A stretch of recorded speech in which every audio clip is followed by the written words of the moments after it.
کبھی سوچا ہے کہ چلتی ہوئی ریت پر مطلب ایک ایسے صحرا میں جہاں ٹیلے اپنی جگہ بدلتے رہتے ہوں وہاں ایک ریلوے لائن بچھانا کیسا ہوگا؟ یہ کوئی خیالی بات نہیں بلکہ یہ کہانی ہے انجینئرنگ کے ایک ایسے کمال کی جس نے سچ میں ناممکن کو ممکن کر دکھایا۔ یہ جو تصویر نظر آ رہی ہے نا، یہ کسی ہالی ووڈ کی سائنس فکشن مووی کا سین نہیں ہے، یہ بالکل اصلی ہے۔ یہاں جدید ٹیکنالوجی فطرت کی سب سے پرانی اور طاقتور قوتوں میں سے ایک سے ٹکرا رہی ہے۔ تو یہ صرف ایک ٹرین کی پٹری نہیں، بلکہ یہ اس بات کا ثبوت ہے کہ انسان کیا کچھ کر سکتا ہے، وہ بھی دنیا کے ایک سب سے مشکل ماحول میں۔ اچھا، یہاں کام کرنا کوئی بچوں کا کھیل نہیں تھا۔ گرمیوں میں درجہ حرارت 158 ڈگری فahrenheit تک چلا جاتا تھا۔ سوچیں ذرا، اتنی شدید ناقابل برداشت گرمی میں انجینئرز کو یہ منصوبہ پورا کرنا تھا۔ اور یہ ایک عدد تو بس شروعات ہے اس بات کی کہ یہ کام کتنا مشکل تھا۔ تو تقلی مکان صحرا، اسے موت کا صحرا بھی کہتے ہیں، اور اسے نو بلڈ زون یعنی یہاں تعمیر مت کرو والا علاقہ کہنے کی ایک بہت بڑی وجہ ہے۔ یہاں کے ریت کے ٹیلے وہ ساکن نہیں ہیں، وہ ہر سال 75 فٹ تک اپنی جگہ بدل لیتے ہیں۔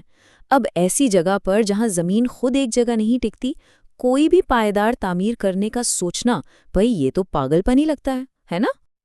تو پھر سب سے بڑا سوال یہی اٹھتا ہے کہ آخر کیوں اتنے زیادہ پیسے، اتنا وقت اور اتنی محنت ایک ایسی جگہ پر کیوں لگائی گئی؟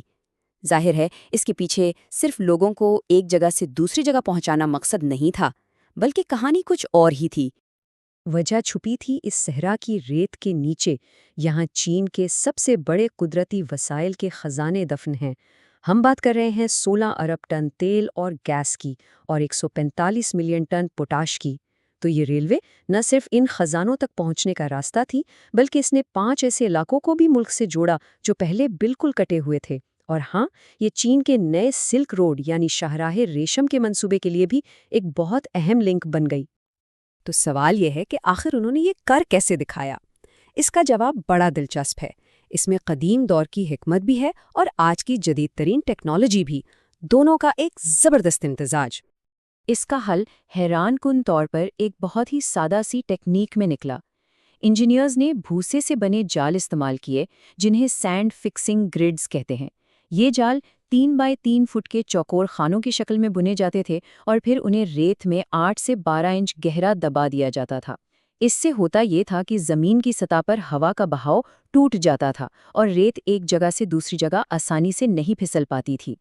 مطلب ایک بہت ہی کم خرچ لیکن انتہائی کارآمد طریقہ جس نے تعمیر کے لیے ایک مضبوط بنیاد بنا دی۔ لیکن بات یہیں ختم نہیں ہوئی۔ اس کے ساتھ ساتھ ایک بہت بڑا ماحولیاتی پروجیکٹ بھی چلایا گیا۔ ریلوے لائن کے دونوں طرف 1,30,00,000 درخت لگائے گئے۔ یہ درخت 50 ملین مربع میٹر کے رقبے پر پھیلے ہوئے ہیں، جو ایک ہری دیوار کی طرح کام کرتے ہیں۔ اور ان سب کو پانی دینے کے لیے ایک خاص ڈرپ اریگیشن سسٹم لگایا گیا ہے جس میں پانی کا استعمال کم سے کم ہوتا ہے۔ یہ تو جیسے ایک زندہ دیوار ہے جو صحرا کو آگے بڑھنے سے روکتی ہے۔ اچھا، اب ریت کے بڑے بڑے طوفانوں کا کیا کریں؟ اس کا حل زمین سے اوپر اٹھنے میں تھا۔ انجینئرز نے تقریباً 50 کلومیٹر لمبے پل یعنی وائیڈکٹس بنا ڈالے۔ یہ ٹرین کو اتنا اونچا کر دیتے ہیں کہ ریت کے طوفان نیچے سے گزر جاتے ہیں، اور کام کو تیز کرنے کے لیے ان پلوں کے جو بڑے بڑے ستون ہیں وہ فیکٹریوں میں پہلے سے تیار کیے گئے اور پھر یہاں لا کر جوڑے گئے۔ تو یہ انجینئرنگ کا ایک شاہکار تو بن گیا، لیکن کہانی میں ایک دلچسپ موڑ بھی ہے۔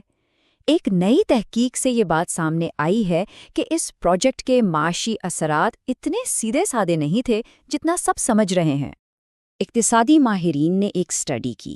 انہوں نے 2011 سے 2018 تک کا ڈیٹا اٹھایا اور یہ دیکھا کہ اس ہائی سپیڈ ریل نے 2 پڑوسی صوبوں گانسو اور چنگھائی کی معیشت پر آخر کیا اثر ڈالا۔ اور جو نتائج سامنے آئے وہ کافی حیران کن تھے۔ اس ریلوے نے صاف صاف ایک صوبے کو فائدہ پہنچایا اور دوسرے کو نقصان۔ چنگھائی صوبے میں تو معاشی ترقی تیز ہوئی اور شہروں اور دیہات کا فرق بھی کم ہوا، لیکن گامسو صوبے میں وہاں کہانی بالکل الٹ تھی۔ وہاں معاشی ترقی کی رفتار سست ہو گئی اور امیر اور غریب کے درمیان فرق اور بھی بڑھ گیا۔ اسے سائفن ایفیکٹ کہتے ہیں، جہاں ایک ترقی یافتہ علاقہ اپنے کم ترقی یافتہ پڑوسی سے وسائل اور ٹیلنٹ کھینچ لیتا ہے۔ تو اگر چین یہ سب کر سکتا ہے تو یہ سوال پیدا ہوتا ہے کہ دنیا کے دوسرے ممالک، خاص طور پر امریکہ جیسے ترقی یافتہ ملک، اس طرح کے بڑے پروجیکٹس کیوں نہیں کر پاتے؟ چین کا یہ منصوبہ ہمیں دنیا بھر میں انفراسٹرکچر کو درپیش چیلنجز کو سمجھنے میں مدد دیتا ہے۔ دیکھیں، نارتھ ایسٹرن یونیورسٹی کی ایک ماہر ہیں سرینا الیگزینڈر۔ ان کے مطابق امریکہ میں مسئلہ صرف نئی ٹرینیں لانے کا نہیں بلکہ اصل مسئلہ تو بنیادی ڈھانچے کا ہے۔ وہ کہتی ہیں کہ امریکہ کا ریل کا نظام اتنا پرانا ہو چکا ہے کہ وہ تیز رفتار ٹرینوں کو سپورٹ ہی نہیں کر سکتا۔ امریکہ میں ہائی سپیڈ ریل بنانا ایک بالکل ہی الگ اور بہت زیادہ پیچیدہ کام ہے۔ وہاں جو ٹریکس ہیں ان پر مسافر ٹرینوں سے زیادہ مال بردار ٹرینوں کو اہمیت دی جاتی ہے۔ کئی دہائیوں سے انفراسٹرکچر کی کوئی خاص دیکھ بھال نہیں ہوئی، بہت سے پل پرانے ہیں، سرنگیں خراب ہو رہی ہیں، اور سب سے بڑی رکاوٹ زمین حاصل کرنے اور قانون سازی کے جو مراحل ہیں وہ اتنے لمبے اور پیچیدہ ہیں کہ منصوبے شروع ہونے سے پہلے ہی فائلوں میں دب کر رہ جاتے ہیں۔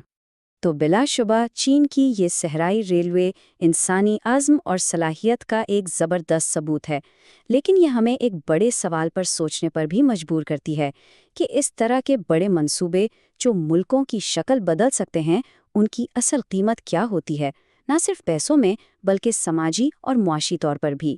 اور کیا ترقی کا ایک ماڈل جو ایک جگہ کامیاب ہو وہ ہر جگہ کامیاب ہو سکتا ہے؟